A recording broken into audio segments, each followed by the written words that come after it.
नमस्कार दोस्तों। आज हम बात करने वाले हैं एक ऐसे राज्य की जो कि अभी काफ़ी चर्चा में है। वैसे तो वो काफ़ी राज्य चर्चा में रहते हैं केंद्र और राज्य के विवाद के कारण, लेकिन अभी कुछ नई चर्चा है जिसको कि एक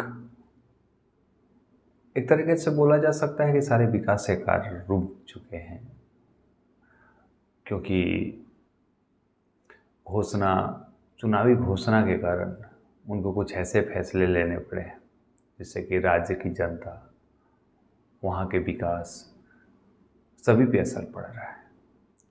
जी हाँ, हम बात कर रहे हैं हिमाचल प्रदेश राज्य की।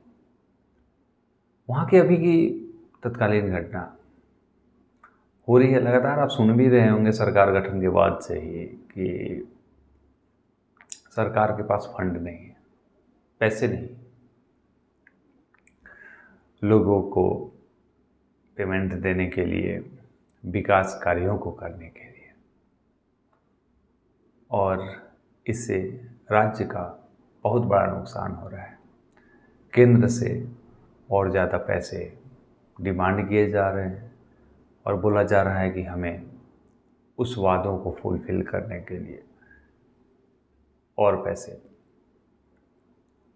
दिए जाए जो कि चुनाव के समय किए गए थे। देखिए, ये फैसला है ओल्ड पेंशन स्कीम। क्या हुआ था पहले, क्या होता था कि ओल्ड पेंशन स्कीम के बारे में आपने सुना होगा। इसमें क्या होता था कि सबको प्रॉपर पेंशन होता था, लेकिन बीजेपी की गवर्नमेंट जब 2002 में आई, उसके बाद फिर सारी चीज़ें परिवर्तित होना शुरू हो गई। 2004 में इसे हटा दिया गया, यह बोलकर कि देश के राजस्व को काफ़ी नुकसान हो रहा है।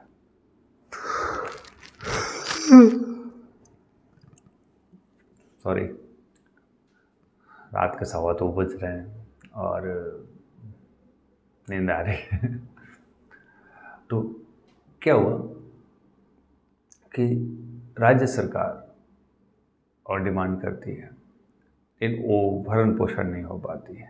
तो आइए आज उसी सिनेरियो का डिटेल्स हम लोग समझेंगे कि क्या है, कैसे है, राज्य को कैसे नुकसान हो रहा है, क्या हो रहा है। देखिए, 18 महीने हो चुके हैं हिमाचल सरकार को बने हुए, और उन्होंने अभी तक 19,000 करोड़ का कर्ज ले लिया है। अब चाहिए वित्त आयोग से विशेष मदद भी। कांग्रेस ने हिमाचल को जिस दलदल में धकेला है, उस दलदल से निकलने का दूर दूर तक कोई रास्ता नहीं दिख रहा है, क्योंकि वो दिनों दिन और दलदल में फंसते जाएंगे। रीज़न क्या है कि हिमाचल प्रदेश में one pension scheme, old pension scheme के चलते आर्थिक बोझ जो है वो लगातार बढ़ रहा है।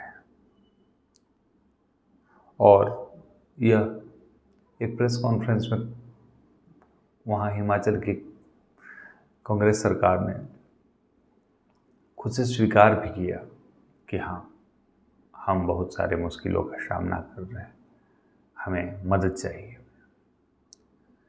मीडिया रिपोर्ट्स ऐसा भी बोलते हैं कि राज्य की कांग्रेस सरकार ने 16वें वित्त आयोग की टीम को बताया है कि आने वाले वर्षों में उनका पेंशन पर होने वाला खर्च लगभग दुगना हो जाएगा। यह नई पेंशन स्कीम में शामिल कर्मचारियों को पुरानी पेंशन स्कीम में शामिल हो जाने के कारण होगा। देखिए, चुनावी जो मुद्दे होते हैं उनका कोई सर पैर होता नहीं, घोषणा कर देते हैं। अभी भी आपने देखा होगा कि लोकसभा चुनाव के दौरान कांग्रेस ने यह घोषणा किया था कि मैं प्रत्येक महिलाओं को 8,500 खटाखट खटाखट खटाखट, सुने होंगे आप। अभी तो सिद्धू बाजी कमेंट्री में भी यूज़ कर रहे हैं इस बात को। खटाखट खटाखट आते जाएंगे, 1 लाख तक आपको सलीना पैसा मिलेगा। लोगों की लाइन कांग्रेस कार्यालय के सामने लगने लगी, लोग पैसे मांगने लगे, और जिसके लिए कोई रिस्पॉन्सिबल नहीं था, कोई आकर इसको ये नहीं बोला कि नहीं हम नहीं देंगे या देंगे, कब देंगे, ये सब चुनावी वादे हैं, कभी पूरे हो नहीं सकते। क्योंकि अगर प्रति व्यक्ति 1 साल का 1 लाख का जोड़ा जाए तो आप खुद कैलकुलेट कर सकते हो कि हमारे देश की जनसंख्या कितनी है। महिलाओं को देना है तो 50% है, वो एवरेज 45% भी लेकर चलते हैं। फिर भी आप काउंट कर लीजिएगा तो इंडिया के बजट से बाहर का चीज़ है, बहुत ज़्यादा पैसा हो जाता है जो कि नहीं देना पॉसिबल है। लोगों को समझना चाहिए। आइए इस पॉइंट पे आते हैं। तो इसमें पेंशन का खर्च दुगना हो जाने के कारण राज्य सरकार ने बताया कि 2030 से 31 तक उसका पेंशन पर खर्च होने वाला जो अमाउंट होगा 19,728 करोड़ हो जाएगा, और यह वर्तमान में लगभग 10,000 करोड़ से भी कम है।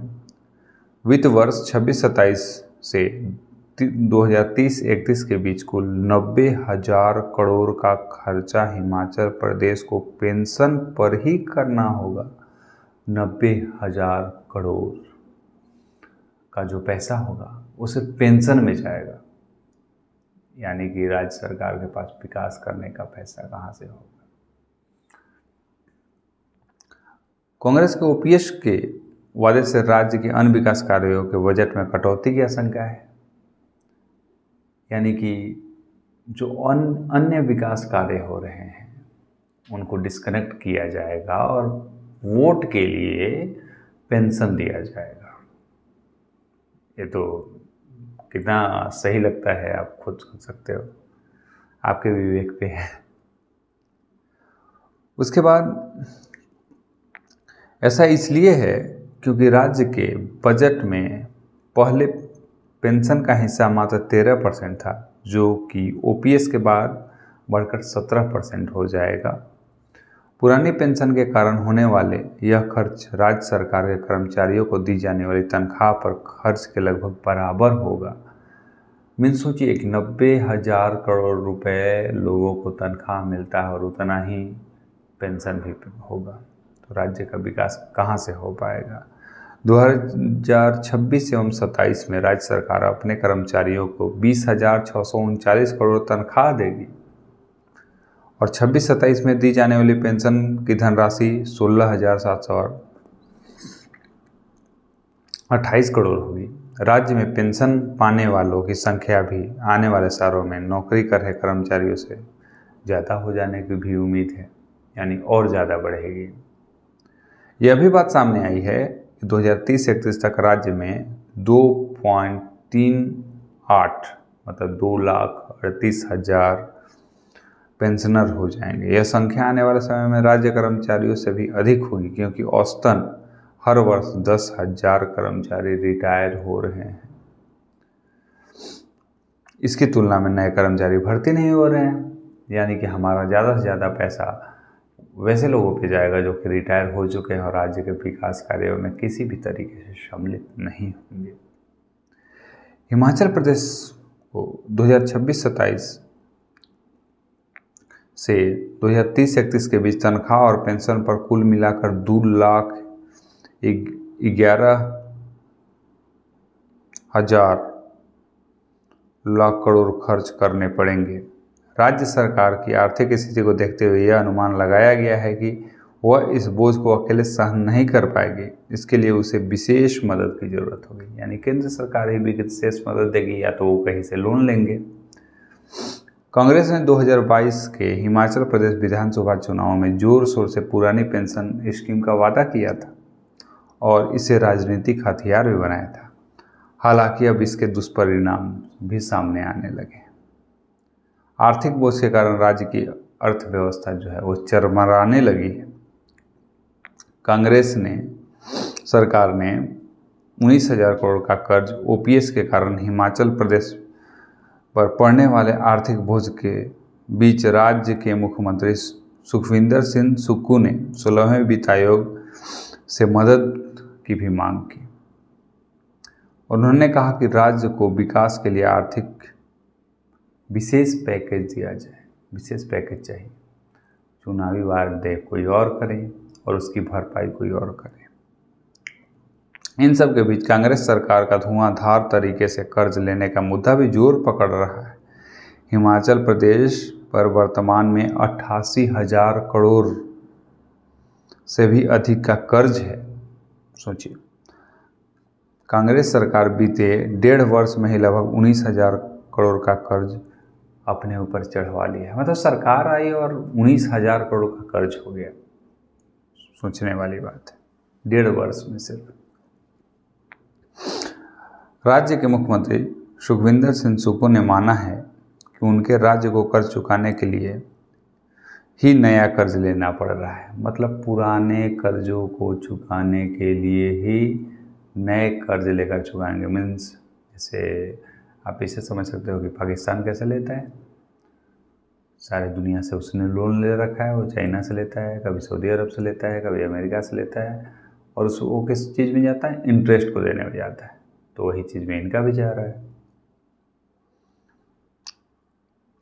राज्य की कर्ज उसकी जीडीपी का 40% से अधिक हो चुका है। 40%। उसका राजकोषीय घाटा भी जीडीपी के 5% ऊपर है। राजकोषीय घाटा 5% के ऊपर है, जबकि नियमों के मुताबिक किसी भी राज्य का जीडीपी का कर्ज का 20%, जबकि राजकोषीय घाटा 3% से अधिक नहीं होना चाहिए। Means almost double. जबकि जीडीपी लगभग डबल है पूरा, 20 to 40, और A5 है तो 6 हो ही जाएगा। सोचिए, लोगों ने वोट दिया कि हमारे राज्य का विकास होगा, और झूठे वादे, सपने दिखा के लोगों को, राज्य को और पीछे की ओर अग्रसर करना क्या सरकार और सत्ता के लिए यह उत्तम है या उचित नहीं है? इसका निर्णय आप खुद कर सकते हैं। आप एक वोटर हैं, आपका अधिकार है कि आप सोचें और वोट दें कि कौन हमारे देश के विकास के लिए, राज्य के विकास के लिए अग्रसर है और अग्रसर नहीं है।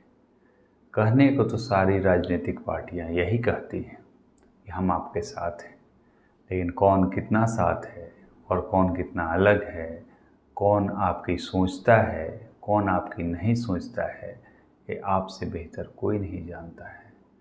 हर व्यक्ति ठेकेदार नहीं होता कि हमें एमएलए के पास जाना पड़े और अन्य कार्य करवाने पड़े। हम आम जनता होते हैं। आम जनता का काम बस इतना होता है कि सड़क बने, लोगों को रोज़गार मिले, इसका फोकस होता है। सरकारी नौकरी ही रोज़गार नहीं होती। आजकल आर्थिक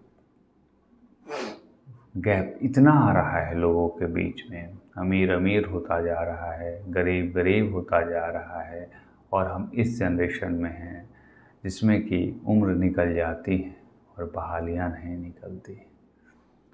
तो ज़रा सोच कर समझ कर जो आपके राज्य को विकसित करे उनको सपोर्ट कीजिए। हिमाचल की जनता के साथ हमारी संवेदनाएं हैं, और अगले चुनाव में सोचें, विचार करें क्या यह सही होगा। मैं किसी भी पार्टी के पक्ष से नहीं बोल सकता, और ना ही मुझे बोलना अच्छा लगता है और ना ही पसंद है, क्योंकि पार्टियां कोई भी हो, उनकी नीतियां बनाने वाले और उनकी नीतियां राज्य के अनुसार निर्धारित होती हैं, अपने लाभ के अनुसार निर्धारित होती हैं। हमने देखा है अन्य राज्यों को जहाँ की बीजेपी की भी सरकार थी तो बहुत सारी मुश्किलें, व्यवधान पैदा हुए थे। तो यह कहना मुनासिब ही नहीं होगा कि कांग्रेस है तो ऐसा हुआ, बीजेपी थी तो ऐसा नहीं हुआ। उसका जीता जागता उदाहरण आप झारखंड को देख सकते हैं। वही झारखंड जहाँ की कुल और न जाने कितने प्राकृतिक भंडार है, लेकिन वह अर्ध विकसित है। वही साथ में बना हुआ उत्तराखंड के विकास को आप देखिए कि वह कहाँ तक चला गया।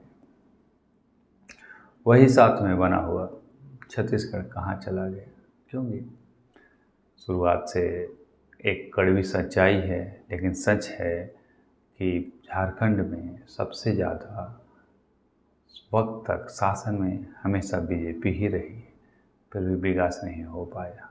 इसलिए नहीं हो पाया कि सत्ता का दुरुपयोग करना कभी नहीं थमा। हर वक्त बस यही चलता रहा कि हमें सत्ता चाहिए, हमें सत्ता चाहिए, हमें सत्ता चाहिए। खुद सोचिए, खुद समझिए। हमें आपको फैक्ट देना था, बता दिया। आप खुद बुद्धिमान हैं, जनता हैं, जनार्दन हैं।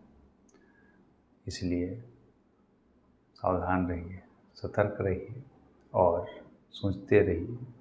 आप भी विकास करें, राज्य भी विकास करे, देश भी विकास करे, सारे लोग खुशहाल रहें, यही हमारे भगवान से कामना है। धन्यवाद। शुभ रात्रि।